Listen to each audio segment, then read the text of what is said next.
Hi guys, আসসালামু আলাইকুম। আশা করি সবাই সুস্থ আছেন, ভালো আছেন। আজকে আমি আপনাদের জন্য আরেকটা রেসিপি নিয়ে হাজির হয়েছি, আপনাদের মোমোটা যাবো। আজকে আমি রান্না করবো লাউ চিংড়ি। এই দেখেন, তার জন্য আমি লাউগুলোকে এরকম করে সুন্দর করে কেটে ধুয়ে নিয়েছি। আর এখানে দেখেন চিংড়ি। এখন আমি রান্নায় চলে যাচ্ছি। প্রথমেই আমি নিয়ে নিচ্ছি একটা কড়াই। এখন আমি এটার মধ্যে অল্প কিছু পরিমাণ পানি নেব।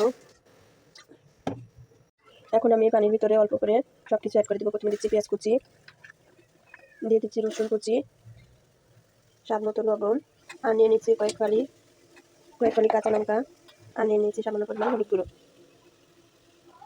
এখন আমি এগুলোকে একটু নেড়ে চেড়ে নিব। আর এটার মধ্যে এখন অ্যাড করে দিব সেই চিংড়িগুলো।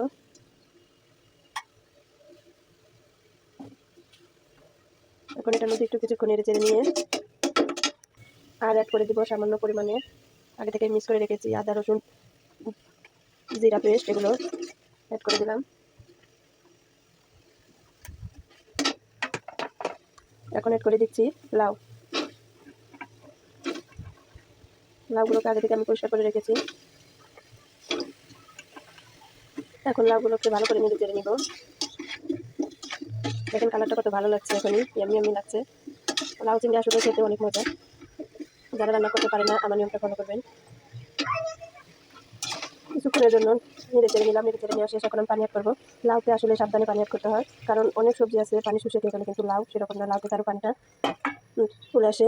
যেমন আলু আছে, ওটা কিন্তু পানি অনেক হলেও সমস্যা নেই, কিন্তু লাউতে পানি বেশি হলে দেখা যায় যে রান্না করলে আর ভালো লাগে না। এক্সট্রা পানি লাউতে আসলে থাকে, ওটা আস্তে আস্তে জাল দেওয়ার ফলে ওটা আসে, বের হয়। তার জন্য অল্প পরিমাণে পানি অ্যাড করতে হবে। দেখেন পানি অ্যাড করা শেষ। এখন কিছুক্ষণ একটু আমি জাল করে নিব। এই দেখেন হয়ে গেছে,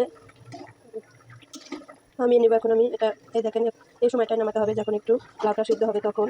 এখন আমি নিচ্ছি, এই দেখেন নামিয়ে নিচ্ছি। এখন আমি এটাকে তেলে দিতে হবে, তেলে দিব। এখন এই দেখেন তার জন্য নিয়ে নিয়েছি আমি তেল, সয়াবিন তেল নিয়ে নিয়েছি। এখন আমি এটার মধ্যে কয়েকটা আস্ত জিরে ফোড়ন দিব, তাহলে খেতে অনেকটা ভালো লাগে। তার জন্য এখন আমি অ্যাড করে দেবো রসুন কুচি, তারপর অ্যাড করে দিচ্ছি পেঁয়াজ কুচি।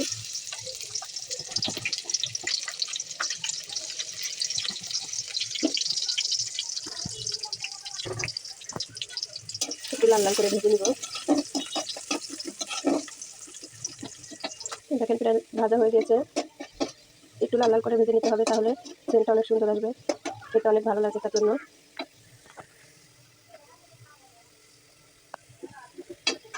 এখন আমি সেই নামিয়ে রাখা লাউগুলো অ্যাড করে দিচ্ছি। দেখেন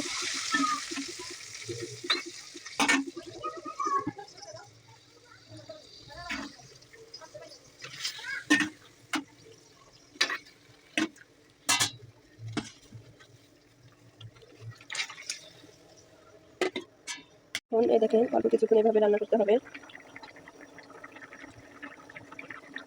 আর হালকা একটু এরকম করে ভেঙে দিতে হবে, তাহলে খেতে অনেক ভালো লাগে। এরকম করে আপনারা ভেঙে দেবেন।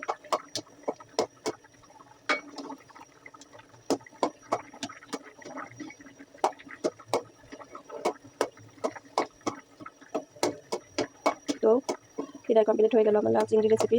আপনারাও এভাবে একবার রান্না করে খাবেন, দেখবেন অনেক ভালো লাগবে।